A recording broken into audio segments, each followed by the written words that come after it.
Bonsoir à tous, merci de choisir Al-Oula pour vous informer. Tout de suite le sommaire de votre journal.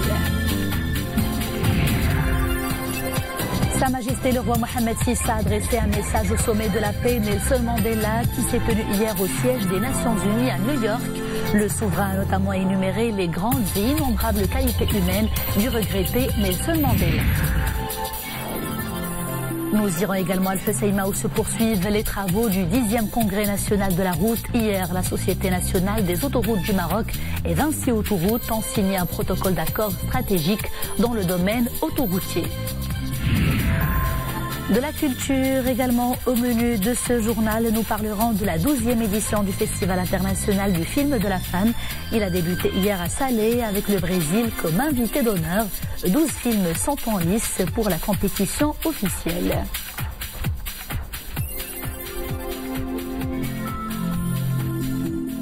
Je vous disais en titre, Sa Majesté le roi Mohamed VI a adressé un message au sommet de la paix Nelson Mandela, sommet qui s'est tenu hier au siège des Nations Unies à New York.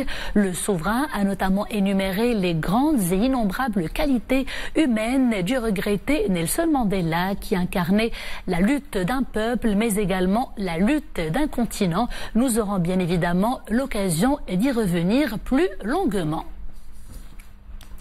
Sur instruction de Sa Majesté le roi Mohamed VI et sur invitation de la ministre indienne de la Défense, le ministre délégué auprès du chef du gouvernement chargé de l'administration et de la défense nationale, Abdel-Taif Loudi, est en visite de travail en Inde à la tête d'une importante délégation. Un communiqué de l'administration de la défense nationale souligne qu'en marge de cette visite, deux mémorandums ont été signés entre les parties marocaines et indiennes. Le premier définit un cadre général de coopération dans le domaine de la cybersécurité. Le second a pour objectif d'établir une coopération dans le domaine des activités spatiales.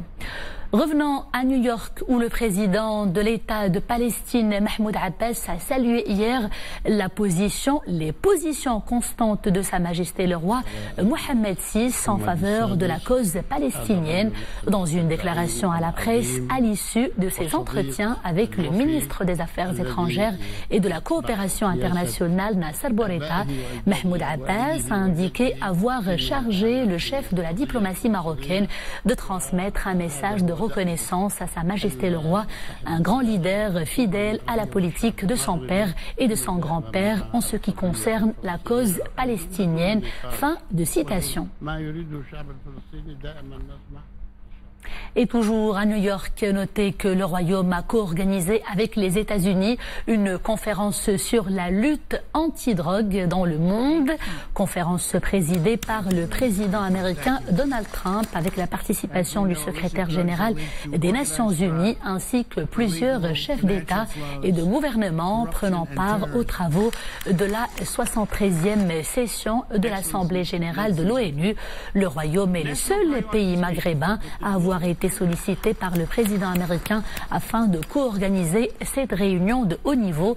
Il a co-signé la déclaration Global Call to Action on the World Drug Problem, déclaration qui réaffirme l'engagement effectif des pays signataires pour faire face à ce fléau et cela conformément au droit international. New York a également abrité un débat ministériel du Conseil de la paix et de la sécurité. Le chef de la diplomatie marocaine y a pris part. Nasser Bourita a appelé à une réforme effective de ce Conseil pour, je cite, atteindre la paix en Afrique.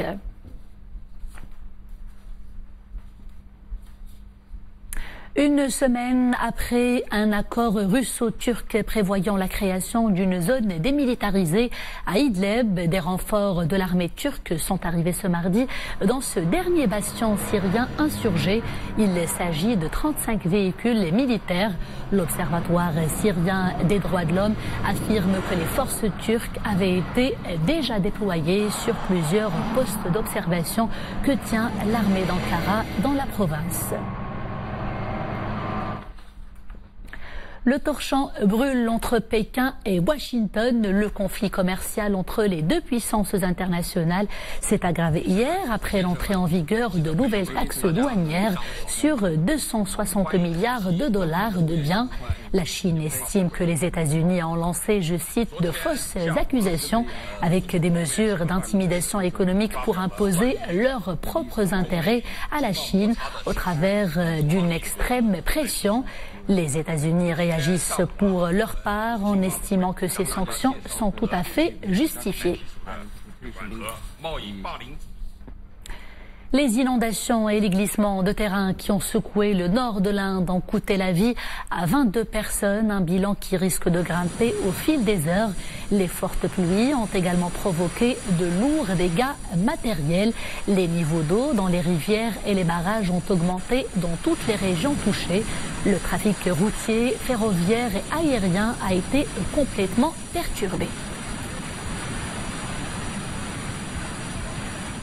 Et retour à l'actualité nationale, les cap d'abord sur Al-Husseima où se poursuivent les travaux du 10e congrès national de la route avec la participation de plus de 700 personnes dont des experts nationaux et internationaux. Hier, la Société nationale des autoroutes du Maroc et Vinci Autoroutes ont signé un protocole d'accord stratégique dans le domaine autoroutier. Mehdi Mouhib et Zakaria Moqim Billah. Un protocole d'accord stratégique entre Autoroutes du Maroc et Vinci Autoroutes pour renforcer la coopération entre les deux opérateurs. Objectif, transférer leur expérience et leur savoir-faire sur le continent africain. Ce partenariat a trait à la gestion de l'exploitation industrielle et à la construction des infrastructures dans le cadre de la coopération du Royaume avec les pays africains. Je crois beaucoup à la dimension industrielle de notre savoir-faire de concessionnaire.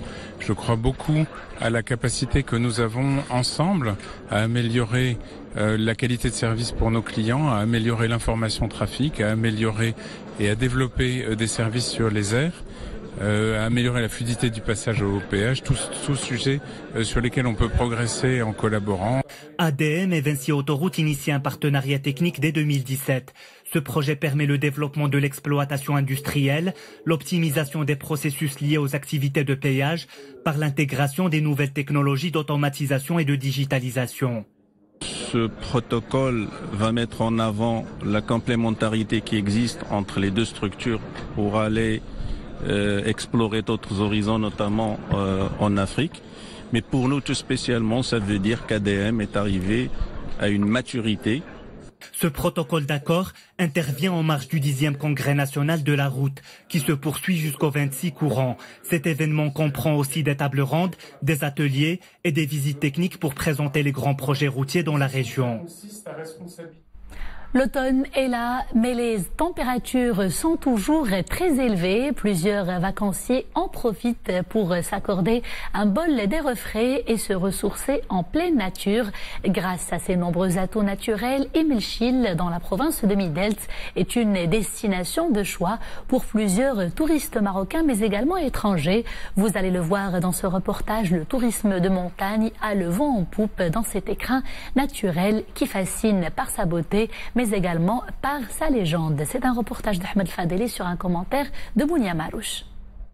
Situé à 10 km du village d'Emilchil, les lacs d'Isli et de Tislit confèrent un grand potentiel éco-touristique à la région. Ces touristes français sont déjà séduits. Je trouve cet endroit merveilleux, très joli, très ensoleillé, un très grand lac, tout est très très beau, les arbres, le soleil, il fait beau, c'est merveilleux. Un pays extraordinaire, beaucoup de très beaux paysages, des gens accueillants, la sécurité, tout ce qu'il faut pour être tranquille. Je suis prêt à revenir. Si certains visiteurs recherchent la sérénité au milieu de cet écrin naturel, d'autres s'y rendent pour l'amour de la légende. J'adore ces lacs. Je connais même les noms, c'est Islit. Je connais l'histoire et je trouve très beau et intéressant pour qui fait le tourisme. C'est quelque chose, j'imaginais pas une chose comme ça et c'est belle. C'est la 3e fois que je visite cette zone montagneuse. Elle regorge de magnifiques paysages. Il fait tellement frais ici et le climat est agréable. Émile Schill a su préserver son charme. Le mystère des cimes n'est pas encore tout à fait percé. La légende, elle, fascine. Elle a même donné naissance au célèbre moussem des fiançailles. Je vous le disais tout à l'heure, Sa Majesté le roi Mohamed VI a adressé un message au sommet de la paix Nelson Mandela, sommet qui s'est tenu hier au siège des Nations Unies à New York. Le souverain a notamment énuméré les grandes et innombrables qualités humaines du regretté Nelson Mandela, qui incarnait la lutte d'un peuple, mais également la lutte d'un continent, notre Afrique. Mohamed El-Shgar pour les grandes lignes.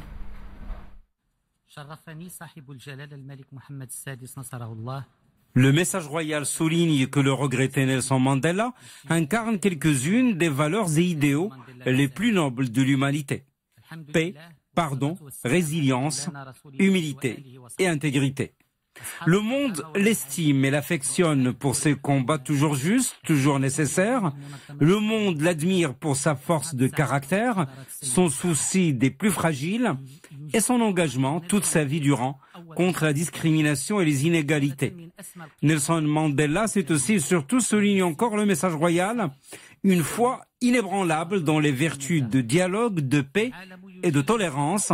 Sa Majesté le roi Mohamed VI qui explique ensuite que Nelson Mandela avait un chapitre marocain dans sa riche vie et qu'il nourrissait une affection et une estime sincère pour feu Sa Majesté le roi Hassan II, que Dieu l'ait en sa sainte miséricorde. Cette affection qui était réciproque trouvait sa source dans l'appui inconditionnel apporté par le Maroc au mouvement de libération africain. Il s'agissait là d'une constante sous les règnes de mes regrettés grand-père feu Sa Majesté le roi Mohamed V et père feu Sa Majesté le roi Hassan II. Ils ouvrirent le territoire national à tous les mouvements de libération africains qui, lorsqu'ils recherchaient aide et soutien, utilisèrent le royaume comme base militaire et politique. En tant que leader de l'African National Congress, Nelson Mandela savait qu'il pouvait compter sur l'appui du Maroc. Entre 1960 et 1962, il a résidé au Maroc où il put bénéficier de l'offre militante et du soutien du royaume dans sa lutte légitime. Ce soutien multiforme et continu durant les années de lutte du mouvement national sud-africain se déclina par une formation des militants de l'ANC dans la région d'Oujda, l'aide et le soutien logistique et militaire à l'ANC en appui aux activités diplomatiques menées par le mouvement de Nelson Mandela à l'international. En reconnaissance de cette précieuse assistance, en novembre 1994, Nelson Mandela a ainsi tenu à se rendre au Maroc pour attester de sa solidarité sans faille avec le peuple marocain.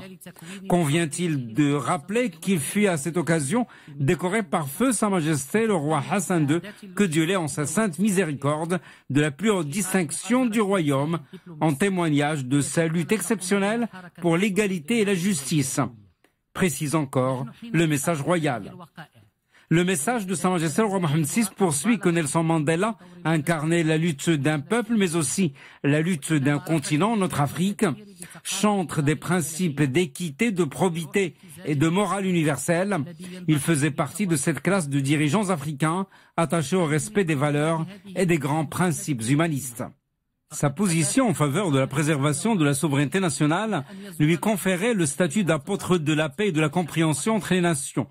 Loin des vicissitudes, aléas, calculs et clivages malsains, aux sirènes du séparatisme et de toute forme d'instabilité, Mandela opposait l'unité, conscient que l'essor de notre continent passe par l'intégrité territoriale des États qui le composent. Nelson Mandela incarnait indéniablement un modèle de sagesse que ses successeurs devraient perpétuer. Les valeurs qu'il a incarnées avec un courage sans faille sont celles-là même auxquelles nous adhérons fermement, explique encore Sa Majesté le roi Mohamed VI dans son message. Icône de la réconciliation, il n'a eu de cesse de nous inviter à une introspection collective des valeurs humanistes qu'il a portées et à un dépassement de nos divisions, qu'elles soient politiques ou économiques. Au mal du racisme, feu Mandela a opposé la libération, au morcellement l'unité, au danger de la fragmentation et de la marginalisation, il a choisi l'union. Ce sont ces vertus qu'il avait tenu à partager lors de son discours pour le prix Nobel de la paix. À présent, ce bulletin spécial de la météorologie nationale, des averses orageuses localement fortes intéressent quelques provinces du royaume. Cela concerne Al-Haouz, Chichaoua, Azelal, Bni Mellal, Midelt, Boulmen, Gersif, Taourirt, Ifrane, Al-Hajeb et Kenitra. Et puis demain, mercredi, une forte vague de chaleur intéressera certaines zones avec des températures allant de 36 à 42 degrés. Les provinces concernées, Agadir, Idaoutanan, Inzgan, Ait Melloul, Taroudan, Aousserd, Boujdour, L'Ayoun, Ouad Dahab, L'Arayesh, Ouazan, Sidi Qassam, Sidi Sliman, Sidi Bennour et Youssoufia. Page culture, avant de refermer ce journal, Salé fête le cinéma au féminin. La 12e édition du Festival international du film de la femme a débuté hier avec le Brésil comme invité d'honneur.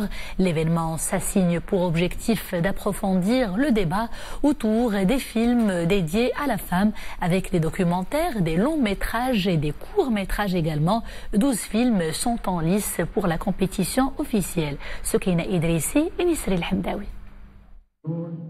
à Salé, le 7e art célèbre toutes les signatures cinématographiques de la femme. La cérémonie d'ouverture donne le ton à cette 12e édition du Festival international du film de femmes, avec un vibrant hommage rendu à la réalisatrice tunisienne Selma Bakar et à l'actrice égyptienne Rania Farid Chouki. Je suis très heureuse de cet hommage car je ressens et je comprends que toutes ces années de travail n'ont pas été vaines et que l'effort finit par payer. Cette année, le cinéma brésilien est à l'honneur. Pour cela, un florilège de productions cinématographiques de ce pays d'Amérique du Sud sera projeté. La fête du cinéma promet bien d'autres temps forts. Cette 12e édition se distingue par une bonne sélection de longs métrages en compétition, et cela à côté de films documentaires. Au programme également, un forum placé sous le thème des femmes dans le cinéma et le harcèlement sexuel, un sujet d'actualité. Des femmes encore et encore, avec un jury composé de la fine fleur de l'univers du 7e art féminin d'ici et d'ailleurs. Toutes sont fin prêtes à mettre leur sensibilité et leur talent au service de la création cinématographique. Et c'est la fin de ce journal. Merci de nous être fidèles. À 21h, vous avez rendez-vous avec Qais Mouhsin pour Araïsia. D'ici là, portez-vous bien et agréable soirée sur Al-Oula.